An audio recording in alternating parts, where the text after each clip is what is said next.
Cette vidéo, elle a fait plus de 30 millions de vues et ça fait scandale sur le web. Tim, est-ce que tu peux nous expliquer cette folie? Je peux vous expliquer. Hier, lorsque j'ai vu cette vidéo, je l'ai postée sur Twitter parce qu'il y a un truc qui m'a fait halluciner. Elle est faite par de l'IA, mais elle utilise une sorte de rendu que j'ai jamais vu avant, où on peut voir une sorte de sol qui est en pixel art et en 3D en même temps. Et c'est quelque chose qui n'existe pas sur le marché actuel. Il n'y a aucun jeu qui sait faire ça. Et lorsque je l'ai tweeté, j'ai dit que c'était un style visuel inventé par l'IA. Et ça, c'est pas passé du tout comme n'as-tu pas dit? Que n'ai-je pas dit? Et donc, beaucoup de gens sont venus me dire, mais voyons, Tim, c'est exactement comme des jeux comme Wolfenstein à l'époque. C'est exactement la même chose. Mais non, en fait, pour moi, il y a une différence de qualité fondamentale avec ces vieux jeux. C'est que Wolfenstein et les jeux rétro, si vous regardez bien, ça aliase à fond quand ça se déplace. C'est-à-dire que c'est extrêmement... ça vibre, c'est pas très stable, le pixel est gigote dans tous les sens. On est loin de la fluidité absolue que nous avons ici, où tous les éléments scrollent, et c'est extrêmement fluide. Il y a une raison pour laquelle cette vidéo elle a marqué autant de gens. Pourquoi d'un coup, si c'était juste un jeu rétro, pourquoi ça aurait marqué autant de gens? Évidemment qu'il y a quelque chose de spécial. Je vous l'avoue, quand je la vois, ce truc, je pète un plomb, et comme 30 millions d'autres personnes, il y a quelque chose qui m'attracte là-dedans. Il y a un truc qui m'attire déjà parce que ça fait des références à des tonnes de trucs qui nous sont chers de l'enfance. Bien mais sûr. Aussi, il y a quelque chose qui se passe, qui ne s'est jamais passé. Là, je suis captivé. Et je n'oserais pas dire que c'est de l'IA ou quoi que ce soit. Moi, j'en savais rien, mais j'ai bloqué sur le truc, j'ai pété mon... C'est fondamentalement nouveau et c'est pour ça qu'il y a autant de vues. Alors, Tim, tu vas nous raconter un peu pourquoi tu te prends presque un shitstorm, parce que t'as plein de gens qui sont pas d'accord avec toi, mais je pense que la plupart des gens, dans les 34 millions de vues ou 40 millions de vues qu'il y a aujourd'hui, t'as plein de gens qui ont ce feeling, qui se disent, putain, c'est nouveau. C'est comme quand tu vois un nouveau pays, tu commences un nouveau sport, t'es excité et tu sais pas pourquoi, mais en effet, ce style est complètement, ça c'est incroyable. Et alors ça, ce que tu nous montres, Tim, dis-nous, c'est justement le contre-exemple. Voilà, quelqu'un me répond et me dit, ceci est inventé par l'IA, mon cul. Et il dit, moi, je fais à la main des masques en pixels, ce qui ne veut rien dire, ça n'existe pas, à la main depuis toujours. Et donc, il me montre ceci, qui est juste en fait une photo Facebook en 3D. Vous savez, c'est juste, on dessine une map en noir et blanc pour faire la profondeur, et Facebook fait du displacement par-dessus. Le problème de ça, c'est que ça ne fonctionne pas avec du pixel art, c'est tout aliasé, vous pouvez voir, regardez comme ça gigote et ça clignote, etc. C'est absolument pas viable pour du pixel art.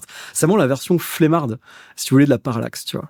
Et je sais un peu quelque chose, je fais quand même un jeu depuis 10 ans qui est extrêmement avancé sur le sujet. Je vous montre moi ce que je fais par exemple. Ça, c'est la vraie parallaxe où tous les calques sont séparés un par un, sont dessinés. On dessine notamment ce qu'il y a derrière chaque calque. Donc ça c'est du vrai travail fait à la main de parallaxe en pixel art. Donc c'est sûr que oui, quand je vois ça, je sais qu'il y a quelque chose. Tu devrais être, excuse-moi, je te coupe, mais tu devrais être le premier à rager en fait. Tu devrais être le premier à dire putain, AI stole my job, tu vois. Et au contraire, toi, t'es méga content, en fait. Je comprends pas. Mais parce que j'aime ce médium et j'aime le voir progresser, en fait. Et je vois pas forcément ça comme un danger. Je me dis, waouh, c'est peut-être quelque chose que moi, je peux développer. C'est peut-être quelque chose que je peux être le premier à le livrer aux gens, en fait.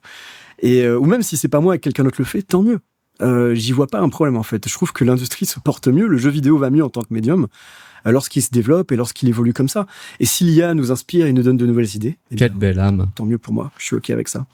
Mais alors, ce qui choque un peu les gens, je pense, encore une fois, c'est le fait que tu as dit l'AI a inventé un nouveau style visuel. Mmh. Et dans l'inconscient collectif, dans l'imaginaire commun, on va dire, les IA n'inventent rien. Les IA volent tout. Les IA se sont entraînées sur des milliers, des millions d'œuvres d'art connues, et peuvent recracher ça. Mais c'est impensable pour les gens de se dire que l'IA pense et invente. Alors, c'est techniquement correct, d'accord? Mais on peut pas dire que les IA hallucinent à côté et que, dans ce cas, elles ne font que recréer ce qu'elles ont vu. Parce que, par exemple, quand elles font 4 doigts au lieu de 5, ça, c'est pas quelque chose qu'elles ont vu. D'accord? Donc ça, c'est dans son algorithme, elle fait des hallucinations parce qu'elles sont imparfaites, parce qu'elles n'arrivent pas tout le temps à reproduire ce qu'elles ont envie de faire, et aussi parce qu'elles font un travail de synthèse. C'est simple. Une IA, entre tout ce qu'elle a avalé dans sa vie, eh bien, elle synthétise tout ça. Et donc, je n'y vois absolument pas d'impossibilité pour une IA d'arriver à synthétiser un nouveau style musical. Et on le voit tout le temps. Je veux dire, tous les domaines, dans la programmation, dans la science, dans les mathématiques, dans la chimie, dans la biologie, l'IA n'arrête pas de trouver des choses nouvelles que les chercheurs n'avaient pas trouvées avant. Donc, il y a que, je trouve, dans le domaine artistique, on a vraiment du mal à l'accepter, ce fait-là. Parce qu'on a l'impression que la créativité et l'art sont le propre de l'homme. Mais moi, c'est une vision à laquelle je m'oppose. Et je suis désolé, je vais faire juste une petite parenthèse, mais il y a un truc, moi, qui me tue dans cette image-là, c'est la lumière qui change sur la main de droite. Ouais. Je trouve ça tellement réel, si tu veux, et ça je sais que techniquement en faire un jeu vidéo, si tu fais pas à chaque frame une modification précise, tu peux pas avoir un rendu comme ça. Et là, moi ça me sidère. C'est un très bon exemple, là, ce que tu viens de dire, de choses que les gens ne voient pas. Et donc, quand ils m'attaquent, ils pensent que quand je parle d'un style visuel, c'est juste que je connais pas Daggerfall ou je connais pas les grands classiques. Mais évidemment que je connais ces vieux jeux. C'est juste que les gens n'ont pas remarqué qu'effectivement, la main à droite, son éclairage change. Que certains pixels warp ou changent de couleur pour garder une taille de pixels cohérente ou des choses comme ça. Donc, il y a des tas de détails techniques extrêmement complexes dans cette vidéo-là. Si on devait faire ça pour de vrai, ça prendrait des années. Si on devrait faire ça avec un vrai jeu, pour trouver la tech 3 secondes. C'est loin d'être aussi trivial que ça a l'air. Incroyable. Et pour revenir du coup à ce qu'on disait, c'est que pour toi, les IA, c'est comme un gars qui serait allé dans tous les musées du monde, qui aurait vu toutes les œuvres d'art en fait, qui après rentre chez lui et se met à faire, à créer un nouveau truc, et qui s'est inspiré de tout ce qu'il a vu jusque-là. Mais si pour toi le gars arrive à faire une sorte de synthèse de tout ce qu'il a vu et créer son nouveau style, tu penses que les IA, elles peuvent faire, elles font pareil. Et c'est comme ça qu'elles inventent de nouvelles choses pour toi. Bah, bien sûr. Par exemple, j'ai pour donner un autre exemple aux gens. En plus, je suis de bonne foi puisque je montre de l'IA qui fait des choses dans mon domaine. Donc, vraiment, comme dit Martin, je devrais être le premier à être en colère. Mais là, par exemple, cet exemple-là d'IA, il est littéralement impossible de faire ça aujourd'hui, techniquement. C'est pas des voxels, c'est pas tout à fait des pixels, c'est pas non plus des modèles 3D. C'est un mix de tricks, de billboards, de choses qui sont... si on devait émuler ça, ce serait 200 tricks en un, juste pour faire des scènes comme ça. Et c'est assez dur d'expliquer aux gens de base, enfin les gens qui sont pas extrêmement familiers avec toutes ces techniques en détail, ils ont l'impression que c'est juste des voxels, mais non, un voxel, c'est des cubes, ça a 3 faces, chaque face est éclairée indépendamment, ça n'a rien à voir. Là, on a vraiment des pixels, et pourtant on est capable de scroller ces pixels. Ce ne sont pas des voxels, ce n'est pas possible avec des voxels. Parce que les voxels, ça ressemble à ça. Ce sont des cubes qui chacun projette de l'ombre, qui ont chacun 6 faces éclairées individuellement. Et donc, c'est un look beaucoup plus bruité pour moi, beaucoup plus détaillé, en fait. Et on n'est pas dans le pixel art. Les voxels ne ressemblent pas du pixel art. La silhouette des voxels, même, ne ressemble pas du pixel art. Là, on est dans du pixel art. Je vois pas de voxels, je vois pas de cubes avec des faces. Et donc là, ce que l'IA, elle fait, en fait, elle warp ces pixels-là, elle les déforme, et pourtant elle arrive à garder leurs proportions. Donc il y a quelque chose qui est de l'ordre de l'illusion, de l'impossible en fait à réaliser vraiment. Et pour moi c'est nouveau, ça n'existe pas. Je n'ai vu aucun humain de toute ma vie depuis 15 ans que je suis obsédé par le pixel art arriver à faire ça. Et il y a rien de grave, c'est ok, c'est pas grave. L'IA a réussi à le faire et je suis fine avec. Ouais. Alors, c'est quand même des humains qui ont des prompts derrière, c'est des humains qui promptent ces trucs-là. Donc il y a quand même, on pourrait se dire qu'il y a quand même finalement un humain qui est derrière et que c'est l'humain qui a inventé ce style-là via son prompting. Mais en tout cas, l'IA a permis de faire un truc que aucun outil sur Terre n'aurait permis de faire. En fait, il est important de comprendre que c'est pas l'humain qui a trouvé la technique pour faire cette rotation. D'accord, l'humain a probablement demandé la rotation et basta. Et l'IA a juste synthétisé tout ce qu'elle a vu en images de synthèse, en pixel art, etc., et elle nous a sorti ça, qui est littéralement non existant dans sa base de données. Ça n'existe pas. Dans sa base de données, elle n'a jamais vu ça, l'IA. Ouais. Donc c'est une interpolation, une synthèse entre différentes choses qu'elle a absorbées durant son training. Et là, on voit quelque chose de nouveau. Et je persiste et signe. C'est littéralement nouveau. Donc, tu es en train de double down. Tu es en train de non seulement dire que l'IA a inventé le précédent style, mais là, tu es en train de dire qu'elle a inventé un deuxième style. Mais là, tu vas te faire mettre au pilori déjà le bûcher. J'y suis déjà, de toute façon. Je suis déjà sur la croix. Je suis déjà crucifié. Mais alors, justement, est-ce qu'on peut comprendre un peu les raisons de cette vindicte? Genre, pourquoi les gens... Alors, jusque-là, je vois pas de problème. Je n'entends que des réjouissances. Je dis un nouveau style de jeu. Moi, je suis chaud. Tu vois, des nouveaux styles visuels, plein de choses à venir. Enfin, tu vois, tout ce qui est nouveau, j'adore. Mais pourquoi les gens pètent un câble alors? Moi, je pense, ma théorie principale, c'est que l'IA inflige une sorte de blessure narcissique à l'humanité. Des choses qu'on pensait être propres à l'humain, on se rend compte qu'un algorithme peut le faire. Et ça, c'est assez douloureux. Mais bon, si on part du point de vue que les images ne sont que des pixels, si on part du point de vue que les musiques ou les sons ne sont que des ondes qu'on peut capturer sur un ordinateur et représenter mathématiquement de façon très simple, si on part du principe que voilà, un texte, pareil, c'est juste des 0 et des 1 dans un ordinateur, il n'y a rien qui empêche une IA de manipuler tout ça. Et donc de faire des pixels qui n'existent pas, qui n'ont jamais été vus, ou de faire des textes qui n'ont jamais été écrits, ou de faire des sons qu'on n'a jamais entendus. Et donc, je vois pas du tout de contradiction là-dedans ou d'impossibilité technique. Et en plus, cette idée que l'IA, c'est juste une database dans laquelle elle peut que recracher exactement ce qu'elle a vu, c'est pas le cas. C'est un espace latent qui est extrêmement diffus, c'est une database diffuse, floue. Comme nous, dans notre cerveau, on se souvient pas des choses de façon extrêmement précise, on se souvient pas des visages de nos proches au pixel près, mais pourtant on connaît leur tronche. Donc c'est des représentations floues qu'on a dans nos têtes de leurs features. Et ben l'IA, c'est pareil. Elle sait ce que c'est un pixel art, elle sait ce que c'est une ville, elle sait ce que c'est du post-apo, et donc elle peut synthétiser quelque chose qui ressemble à ça, et elle fait même sa sauce, tout simplement.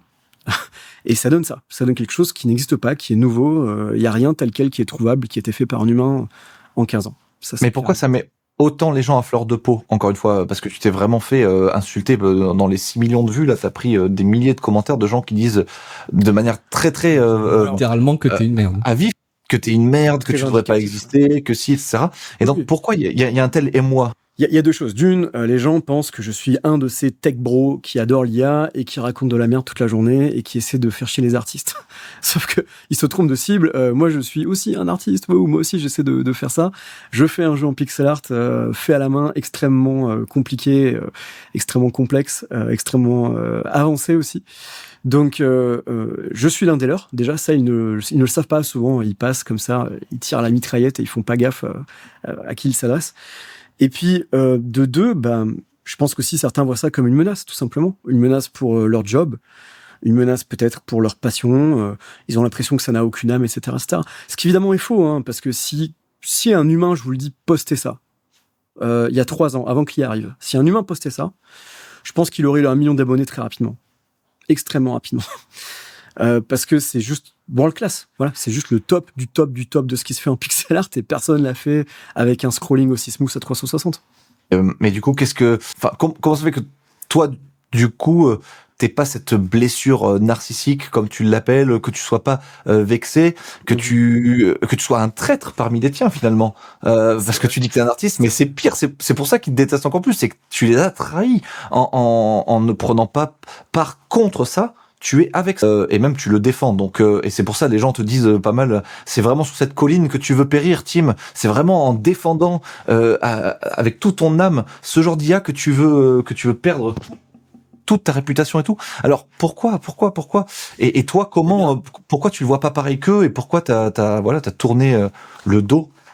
Eh bien, mon jeu par exemple, je l'ai annoncé il y a 8 ans maintenant, d'accord, et le jeu n'est pas sorti. Pas encore. Pourquoi ? Parce que faire un jeu à la main, ambitieux, où tout est dessiné frame par frame, tout est dessiné pixel par pixel, c'est une tâche colossale et monumentale. Voilà. Je suis mieux placé que personne pour le savoir. Et donc, moi, si je pouvais accélérer ça, franchement, si je pouvais faire le même jeu en 2 ans au lieu de 8 ans, j'aimerais bien pouvoir le faire. Et j'ai pas besoin de dessiner chaque micro-plante dans le décor, chaque morceau de rouille, chaque sticker collé sur un mur. Si ça peut être pris en charge et que je peux me concentrer moi sur ce qui compte vraiment, à savoir les personnages principaux, les environnements, la direction artistique, eh bien tant mieux. Et donc je ne vois pas ça pour moi comme quelque chose qui m'enlève quoi que ce soit. Je vois surtout ça comme un outil à utiliser en fait pour que je fasse du meilleur boulot et que je livre plus vite et que je le mette plus vite entre les mains des gens. Les gens peuvent pas être à la fois se plaindre que mon jeu prend du temps et à la fois rejeter les techniques qui permettraient de faire des jeux. Au final, ce qui te reproche, c'est d'être un dogmatique, fan inconditionnel de l'IA, alors que c'est eux finalement qui sont dogmatiques. Bien sûr. En fait, moi, j'ai fait ce travail de ne plus me sentir, ne plus attacher, comment vous dire, mon ego à mon art, dans le sens où j'ai compris que c'est pas les petits coups de pinceau que je mets qui font que je suis un artiste, en fait. Ce qui fait que je suis un artiste, c'est que j'ai une certaine vision des choses, j'ai certains thèmes qui me tiennent à cœur, j'ai des choses que j'ai envie d'exprimer. Et c'est ce qui fait que d'ailleurs tout le monde peut potentiellement être artiste. Si dès que quelqu'un a envie de s'exprimer sur des sujets, dès que quelqu'un a une façon de synthétiser toute son expérience dans une œuvre, toutes ses inspirations, eh bien, c'est ça être un artiste. Il n'y a pas besoin d'aller plus loin. Par exemple, quand on prend une caméra et qu'on fait clic, on n'a pas créé nous-mêmes chaque pixel capturé par la caméra. La caméra a littéralement capturé la réalité. Ça fait pas d'un photographe un traître ou un non-artiste. Le photographe est quand même un artiste via ses choix de cadrage, via les milliers de choix en fait qu'il y a dans une photo en fait, parce que on peut donner le même sujet à 100 photographes et avoir 100 photos différentes. La réalité, c'est qu'à la fin, l'IA, elle fait exploser les châteaux forts que sont la technique. Je prends cette analogie souvent. Moi, c'est les avocats. Bien sûr. Les avocats, les comptables, les juristes, leur barrière à l'entrée, c'est leur langage imbitable qu'ils foutent dans leur PV d'AG, dans leur contrat, dans leur truc. Et si tu maîtrises pas ça, ben tu peux pas être un avocat. Aujourd'hui, alors, je sais pas si Hervé, mon avocat, me regarde et il va me crier dessus parce que après j'ai quand même besoin de lui. Mais maintenant, je peux faire une grosse partie du travail de ce que je veux, où je veux être défendu, ce à quoi je veux et qu'il fasse attention. Lui, il finit toujours par traduire ça dans son langage, mais je peux lire des textes, je peux avoir des références, l'IA peut me les traduire, etc. Et en fait, je pense que la réalité, c'est moche, mais t'as plein de métiers sur lesquels la barrière à l'entrée, qui finalement est une injustice en réalité, elle explose, et ceux qui sont dans le château, ils ont le seum, et je peux les comprendre, mais ceux qui sont en dehors de ça, ils peuvent, ils ont accès à tout un monde, à tout un tas de nouveaux métiers, de choses sans avoir cette barrière de la compétence. Et c'est ça qui détruit les gens. Mais à côté, tous ceux qui parlent pas et qui ont vu cette vidéo, qui ont sans doute vu ton tweet et dont je fais partie, moi je me réjouis. Moi, depuis que j'ai des outils IA, je code en Python, je fais plein de trucs et je suis trop content. En vrai, j'ai l'impression que travailler c'est devenu un jeu vidéo pour moi. Genre je me lève le matin et je suis trop content parce que j'ai des super pouvoirs. Mais le truc c'est que les gens qui sont dans ces châteaux forts de compétences, ils ont qu'à faire autre chose aussi. Ils ont qu'à aller défoncer les murs des autres, tu vois, et tout simplement. Non, mais c'est surtout eux les mieux placés pour se servir de ça. Encore en vrai. Comme toi. Donc c'est ça que voilà, exactement. Donc mais t'as raison, c'est vrai qu'il y a quelque chose d'assez intéressant, c'est que beaucoup de gens se sont créés un statut par rapport à la différence de skills qu'ils ont vis-à-vis des autres. Donc, par exemple, dans un certain domaine, j'ai une expertise que toi, tu n'as pas, et moi, j'ai passé 6 ans à faire ce truc-là, et pas toi. Et donc, ça fait assez mal quand d'un coup, cette barrière de 6 ans, qui à la base sépare beaucoup de gens, d'un coup s'effondre, et que quelqu'un qui n'a presque pas d'expérience peut sortir du pixel art magnifique comme ça. Donc, ça, soit on se le prend dans la gueule et on devient amer et aigri, ou alors... on accepte que le monde évolue et que tant mieux. C'est une bonne chose.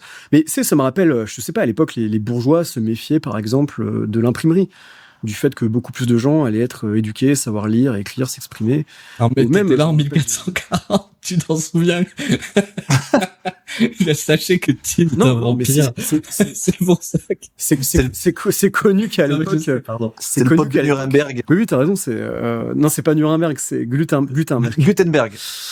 L'imprimerie de Gutenberg, quand elle est arrivée, évidemment que ça a fait du remous et que ça n'a pas été accepté tout de suite, que ça a pris du temps avant de se dire que ça faisait chier les moines qui étaient des scribes et qui pouvaient choisir quoi mettre dans les bouquins, en fait, tout simplement. Ça a fait chier l'église. Oui, et surtout, mais même si tu veux, ça faisait chier beaucoup de gens de savoir qu'ils perdaient la mainmise sur la transmission de savoir et que du coup les gens pouvaient peut-être qu'il allait être possible de passer de nouvelles histoires, de les disséminer de façon beaucoup plus facile que celles qui étaient sous les mains des curés, des nobles, etc.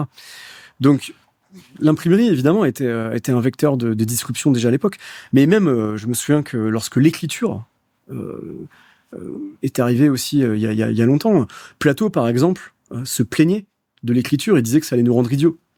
Il disait que pour lui, il y avait rien de plus noble que le débat intellectuel, oral, en live. Et pour lui, passer par l'écrit, c'était un moyen de ralentir l'esprit et de devenir idiot. Alors qu'aujourd'hui, on considère quelqu'un qui lit beaucoup, on considère plutôt ça quelqu'un d'intelligent et d'instruit. Donc, si vous voulez, depuis la nuit des temps, il y a des technologies qui arrivent, qui font péter les vannes, hein, et tous les murs, et qui d'un coup permettent à tout le monde d'accéder à des skills qui a auparavant été défendus et réservés à une minorité. Et comme à chaque fois, ça gêne énormément. Voilà. Mais moi, je fais pas partie de ceux qui sont... Non, toi, tu fais partie de ceux qui gênent énormément. Tout le monde. Peut-être, ouais, c'est ça. Et ben du coup, je pense que c'est une bonne conclusion, Tim, que tu es ingénieur, un trait. Bravo. Non, il faut juste trouver un petit mot pour conclure sur une note, je sais pas, optimiste peut-être, ou une note de paix. J'en ai marre de voir tout le monde se foutre sur la gueule sur ces histoires d'IA ou pas IA. J'aimerais bien vraiment que le débat se pacifie un peu. Je pense que c'est pas ce qui va se passer, et je pense que ça va être de pire en pire. Et je suis désolé de pas assouvrir ton envie d'une conclusion heureuse. Mais en réalité, je pense que ce qu'on va voir, c'est ça fois 1000, parce que là attendez, on touche aux jeux vidéo, on touche pas à la médecine, on touche pas à la politique, à la géopolitique, aux sciences dures. Quand les gens vont se rendre compte que la dernière invention de l'humanité, c'est l'IA, alors je caricature, mais ça risque de faire un peu plus mal que le shitstorm que prend Tim, mais on verra. Je pense que c'est une réalisation qu'on a tous les jours, en fait. Hein. Les gens, tous les jours, en ce moment, se prennent claque sur claque parce que l'IA fait tomber tous les jours des nouveaux domaines qu'on pensait impossibles. Oui, je pense notamment à OpenAI, qui vient de gagner la médaille d'or aux Olympiades de mathématiques, qui est un concours énorme, considéré vraiment pour les meilleurs des meilleurs en maths au monde. Donc, l'IA est en train, en ce moment, de faire tomber tout un tas de records tous les jours, de choses qu'on pensait réservées aux humains, et même pire, à l'élite humaine. Et ouais, c'est assez blessant, c'est assez humiliant, je pense, si on a créé tout son statut là-dessus. Mais moi, ce que je vois surtout, c'est qu'on arrive dans une ère de l'âge d'or, où en fait, les découvertes scientifiques vont s'accélérer, les soins de santé, les trouvailles, les découvertes que l'on aura vont être absolument folles. On va gagner 40 ans d'espérance de vie. Enfin, ce qui nous attend, ce siècle-là est complètement hallucinant devant nous. Et bon, se priver de ça pour des raisons, je dirais, d'ego, ce serait fort dommage. Ce serait fort dommage. Eh bien, nous conclurons là-dessus. Merci beaucoup, Tim. Merci beaucoup, Martin. C'était Charge Positive dans son nouveau format, par petit épisode, plus court, plus concentré. Si ça vous plaît, dites-le dans les commentaires, parce que on est en recherche de feedback. Et si ça vous a pas plu, dites-le aussi. Et si vous avez des choses à dire sur ce débat, on vous écoute aussi. C'est important, c'est intéressant. Merci à tous. C'était Charge Positive. Ciao. Ciao.